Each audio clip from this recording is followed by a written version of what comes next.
welcome to another episode off the Carousel. And listen, I don't know if you could see it there, but I'm repping. I got to pay 50 grand a year, so I better rep the Indiana Hoosiers with new head coach Darian DeVries. And Darren, good to have you in Bloomington. Give me first of all what it's been like so far, because it's a crazy time to take over as a new head coach anywhere. You just did it a year ago in West Virginia, and to do it again and have your head spinning and have to put together a completely brand new roster, what's it been like? Yeah, as you can imagine, it's been pretty busy. That first 60 days or so it's kind of a whirlwind. You just kind of stick your head down and work as much and as hard as you can to try to get everything in place. And now we're finally at a point where it's gotten more normalcy and you're starting workouts and things. But yeah, that's it's always an interesting transition. You don't have a house, your family's everywhere, and now you're trying to organize a staff and a team and get to know everybody within the community, the supporters and things. So, but it's yeah, we're getting on the back end of that, so that's certainly a good thing. All right, I want to start with this one. I didn't even know this until I think Doug McDermott kept calling you D-Rock. And I'm like, and then I heard it from like other people, like everybody, D-Rock this, D-Rock that. And I'm like, all right, where did he get this nickname from? So I've been meaning to ask you this all summer. Who gave it to you and why? Yeah, we're kind of keeping that story just like out there in space somewhere, but it kind of stuck. And when I was working for Coach Altman at Creighton, and he started it, and now I don't think anybody in the Omaha community knows me by my real name. I got one word, one name. It's D-Rock, and that was it. So it's something that stuck for a long time, and it's kind of gone away a little bit as we moved on to Drake and things. But yeah, it's one of those that there's a lot of people that's what they think my first and last name is. So I have to ask Dana why, or do you know why? Yeah, we might have a pretty good idea. So, But you can't wait. You can't say it. That's the problem. You can't actually divulge why you got this nickname. It's we're not X-rated. really sure the real true meaning, so we'll just leave it there. Okay. Yeah. All right. I'll ask him off the record. I'll find out what the answer is and maybe try to report back to the Indiana community at some point if we can. Taking over this program. Obviously, it is a storied program that has been good at times over the last 20, 30 years, but hasn't really sustained it. That's been the biggest problem, I think. And fans, or you've been there. I know you've been there in the offseason, so you probably haven't seen it quite as much. But man, are they hungry? They are hungry like very few fan bases in America. How do you get this program to where it's nationally relevant every year and you can sustain this thing? Yeah, I think for us, it's really just dedicating yourself to that process and what is that is going to help you not only in the short term but the long term sustain success, and that's what everybody in the country is trying to do, right? And it certainly has its challenges now with the portal and building and sustaining, but I believe when you're at a place that has the commitment and the resources that we have, that you can have retention and be able to keep players year after year, and that's how you ultimately can build it into something that you can manage that success year after year after year. Your son Tucker, one of my favorite kids, players. You get him for one more year. I mean, one more. This is it. I think this is the last hurrah, right, for his eligibility. Yep, this will be it. That's for You sure. sure we can't do a waiver? I'm sure. I believe so. At some point there, and we know like there's going to be like 30-year-olds that come back. They play pro and they're going to come back and fight for eligibility anyway and somehow win because the NCAA can't win any lawsuits. But Tucker, give me the update on his health first of all, and how he is right now, and how you intend to utilize him this season, maybe even compared to last season. Yeah, we're getting really close. He's able to do almost everything live, just limiting, some of his reps and things as he gets back into kind of that physical contact. So they want to make sure that it's not a complete shock as we go into it. But for the most part, has started to do almost everything here this last week or two. So in a good place there. It's one of those things where it's been almost 3 years now where, he's probably getting closer to like, hey, the shoulders feel good and able to kind of do everything from a functionality standpoint. So that part's exciting for him as he goes into this off season and the workouts and the lifting and the running and those type of things. So main thing for us is just to make sure that you continue to be smart about it as he gets back in, as anxious as he is to kind of want to do everything in every rep and all those type of things. His role this year, can you tell yet? I mean, obviously you've got a bunch of new players that you've seen on film, but you really haven't coached yet. You don't know. You just started workouts like literally hours ago. Yeah. Have you gotten a feel for like what you want his role to be as opposed to certainly what it was at Drake? Because he only played 9 games at West Virginia last year, and you guys were really good when he played. Yeah, I think for us, with this group, part of it's going to be, being teacher, just Yeah. you got a lot of new guys. He's the one guy that has familiarity with the terminology, the system and things. So as we're getting started in these workouts, it's just being kind of a leader on that side of it from a player perspective of being able to answer questions about, what the coaches are looking for, what are we trying to get? And, but from just like, hey, what's his role with this team? That'll all kind of like everybody kind of evolve over the course of time as we try to figure out how to best utilize, everybody on the roster and what's going to make the most sense to help, them all complement one another as you get into, season play. And that part will be a process as well as you go through non-conference and into league play. Give me a funny or a really good story coaching Tucker. Is there something, I always say, and obviously, I'm close with Doug McDermott, and like how that is in the locker room for the kid of the coach, right? They're killing you. In the locker room, guys are killing you. They're making fun of you. Some might be pissed off of playing time or whatever. Is there something that I don't know, some crazy funny story of coaching Tucker, and whether it's him in the locker room with the guys or just on the court?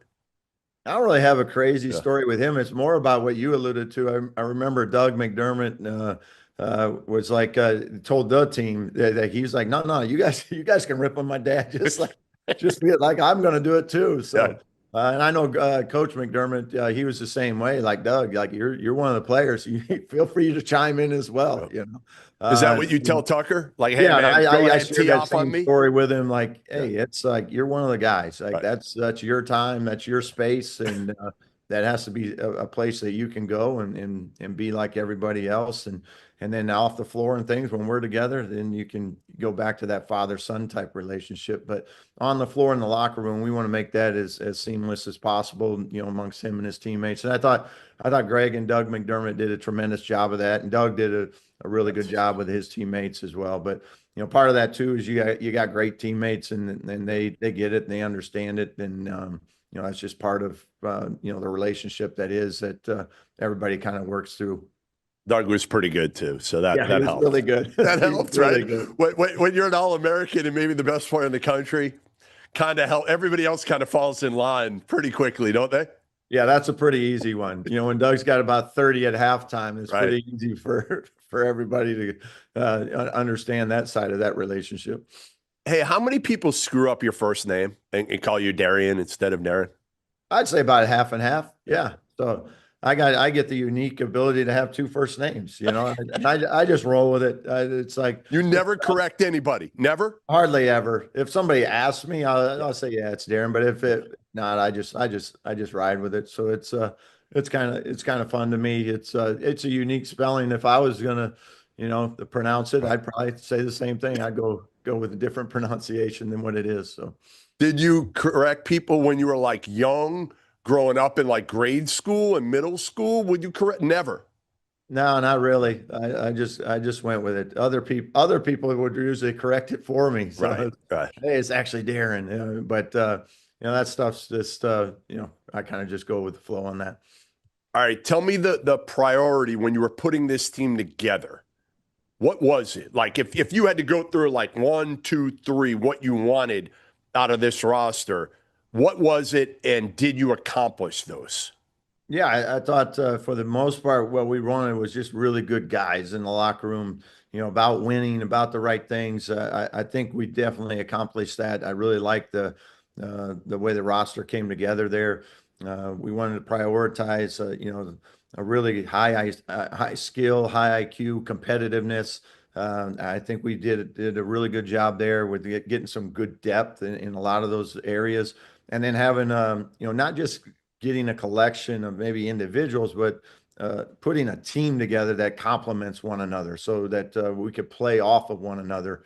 And I like that. I like the way it's come together so far. Obviously, we're very early into it with just a couple workouts, but I think there's some really good pieces there. I really like the way this group has come in and attacked these first few days. So excited to see how this team can continue to grow over the course of the summer. What do you think will be the biggest strength of this group? I feel like we got a lot of depth in shooting and Yeah. skill. Yeah. I think we're going to be able to really stretch the floor and do it fairly consistently. I think that's going to be one of our strengths, and hopefully that'll play out that way. If you haven't heard by now, we have partnered with BetMGM for the season. We'll be using BetMGM lines to make all of our picks, and we'll have special offers for the listeners and the viewers. Download the BetMGM app and sign up using the bonus code FIELD. Deposit at least $10 and place your first wager on any game, and you'll receive up to $1,500 in bonus bets. Go download the BetMGM app and use the code FIELD today. Point guard play. Help me out on that one of kind of what the point guard situation. Again, I know it's early. But is it the transfer from Troy? Is he probably going to be the one who's going to have the ball in his hands the most? Yeah, we have 3 point guards that we like, and it will be open competition all summer. But I do think we have great depth there. We have good experience there as well. I think they're all can complement one another. They can play on and off the ball. So they have the ability to go out there, make plays. But that's going to be a big piece for us, is having someone that can, create those opportunities for those shooters to be able to get in the paint, get to the rim, find those pick and roll situations where they can, play, make, create for other guys. And I think we have enough there as we continue to go that we're going to have some good depth there as well. So I've said this to Indiana fans, like if you're expecting a coach that's going to be a rah-rah guy, you're probably not that guy. You're a ball coach. I mean, you are. You love coaching. That's what you've done. You've got a person. It's not a huge personality. You're not going to go out there and right. Am I wrong? Like I'm trying to describe you, and it's not offensive in any way. I'm just trying to give Indiana fans a sense of who you are because they don't know yet, and you want to coach ball. I don't even know what your other hobbies are. But I know coaching ball is here, and I don't know whatever else is there. Probably family is probably up there with it. How does that play into this Indiana fan base that is out of their minds? And I don't know if they want somebody that's necessarily a rah-rah guy, but last I checked, your football coach has some rah-rah in him and got people going with his first comments when he was introduced during a basketball game last season. Yeah, I think for every guy, every coach in any sport, you have to be who you are. You don't try to be somebody else. My hope would be just be someone that is out in the community, approachable, relate to people, be able to go up and say hello and talk. Yeah, I'm probably not the guy you stick in front of 50,000 people and get them jumping up and down. But, for me, it's just about, hey, I want to be a part of this community. Yeah. I want to be relatable to the community and have them, be supportive from back and forth. It's a two-way street. I want to support them and hopefully they'll come out and support us. And it'll be, a very, positive experience in that way. How much since taking over the job, if you had to say, again, it used to be, when you took over Drake, it was 100% coaching, building, roster building, and then coaching. Now with NIL being a component, how much of your job has been to try to raise money and be out in the community with the boosters since you took over, as opposed to years ago when you didn't. I mean, you had to do it at West Virginia a year ago. Maybe even the difference in a year, what it makes. Yeah, I think the thing here is they had a lot of things in place already, and very well organized as you talk about kind of the alliance, in the administration and how supportive everyone is, and the fan base and donors and things. They have it in a really good place. So for me, it's more just about building those relationships and continuing on with that. But it's something that is a very critical piece, as we all know, in college athletics. But they have a very good structure in place here that makes it, from my standpoint, the job a little easier from there. And now it's just make sure you continue to do a good job and build those friendships as we go along. That's huge, though, isn't it? To already have it in place where you don't have to go up, because that's taking time away from the things that you could or should be doing, right? Coaching the team, being around the guys, especially with a brand new team. I assume that makes your life so much easier than a lot of guys who are out there on caravans all the time. And you have to do some of that, but like you want to be able to coach and develop these guys and get the chemistry right, because let's face it, the plan is for every kid now, like, I'm going to have you for a year. You're not thinking 4 years like you used to. Yeah, and we still are out in the community trying to do those things and raise money. We want to do that. We want to be a big part of that. But you are right. It does free up some of the time that you have to spend with your team, spend with your roster as you're developing, a lot of new guys that, this is all new to them. So that's a huge advantage for us as we get to spend that time in the gym, and I don't have to miss as many workouts. But we're still out doing those things, but it certainly is nice, and a luxury to be able to be in that gym a little bit more. I got an overall for you. You've been in this for a long time. If I made you the czar of college basketball, what's the first thing you change? It can be anything. It doesn't have to be NIL related or, portal related, but it might be, or it could be some rule on the court. Is there something that you feel passionate about that you want changed? No, not really. I think we're just in that unique space where everybody's trying to figure out where does this go from here. And I think if there was one thing, it's like, just give us some clarity, so Some we rules. all know how to move forward. But I think there's a lot of positive things that happen for the student athletes, and that's been great. It's just now figuring out how do we make that all work together as we continue to move forward with everything. Do you think it's going to be tougher to coach some of these guys now because of not only just the money involved, because you had it last year a little bit at West Virginia. I mean, everybody's making something, but now it's almost like a little more public than it was a year ago. The numbers are bigger. Do you feel like that's an area of concern for not only you, but coaches around the country right now, of like the chemistry part of it? Yeah, I think it's a big deal. I think it's going to go a long ways in determining how successful your team can be. Can they be connected enough and more about just trying to win versus some of the exterior things out there. And I think the teams that can do that the best and put the rosters together the best, that these teams are really connected, those are the teams that are going to be the most successful. So one thing that a lot of programs aren't doing anymore is these foreign trips. Because frankly, they cost money, and a lot of schools are like, let's use that money for NIL instead of for a foreign trip.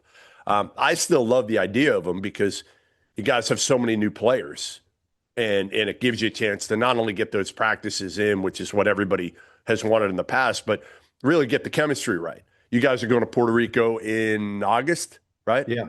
I haven't got my invite yet, by the way. Yeah, you're invited officially. There it is. So, I appreciate it. Yeah, we're excited about it. I think it's, I agree. There's some, how this plays out long term on how many trips will be taken. But I love it for us. I think when you have a new staff, you have a new team. I think these extra practices are huge. I think the trip itself is a great experience for everyone to get a chance to spend some time, not necessarily just on the basketball floor, but get to spend some time kind of together in a place that maybe you're not as familiar with. So you only have each other to kind of rely on. We're not going as far, we're not, going overseas. So it's a fairly short trip, which I think would be fun for us as well. So I'm excited about it. We're actually having our first official practice today of one of our 10 practices. So that's kind of exciting too. You get to just spend a little more time, maybe breaking down some stuff that you don't maybe want to utilize that time in your 4 hours, but when you get that extra full practice day, you can break things down a little bit more detail and get a little bit of a head start on it as you head into the fall and school workouts.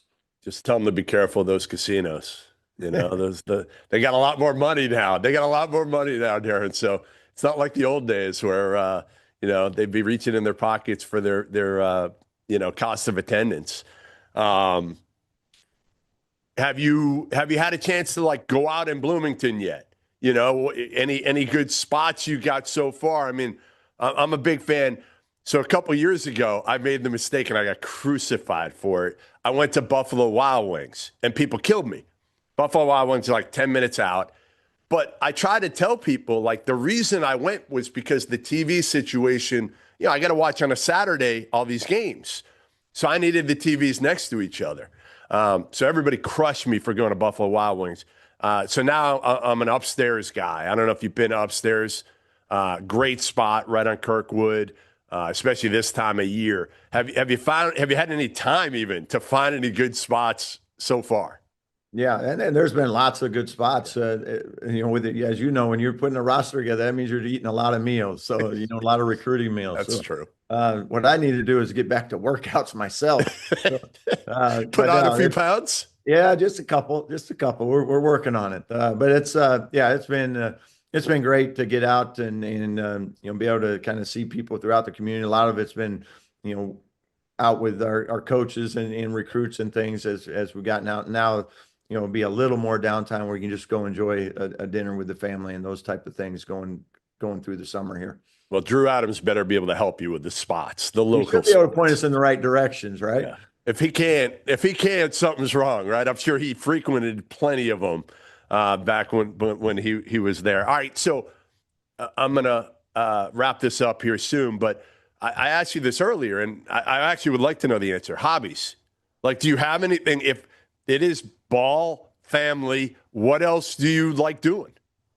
Yeah, we do spend a lot of time like chasing, whether my son or daughter, in their sports activities. Love to sit outside or whatever, but I like to golf. If that was probably my thing, I'm not very good at it. Lefty, slice. So Mac, Mac kicks your ass. Will Mac even play golf with you? Mac, he destroy me. Yeah. I mean, he plays like every day though. We got to negotiate those strokes a little better playing with him. So. Does he take your money too with negotiating there? No, he's just good at. We was the boss at the time. You couldn't really negotiate much. Right. You just kind of had to let him have his way, But he was gonna win regardless. So it wasn't worth the fight. Well, listen, I appreciate the time. It's good to have you in Bloomington. I'm gonna get out there. I think it's September, so hopefully we can hang out a little bit then, and maybe even do something with the students and give them even a better chance to know kind of who you are, what makes you tick. All that, but great to have you, Darren, and good luck here. Try to enjoy yourself in the local spots in Bloomington before things get going. Thank you. Really.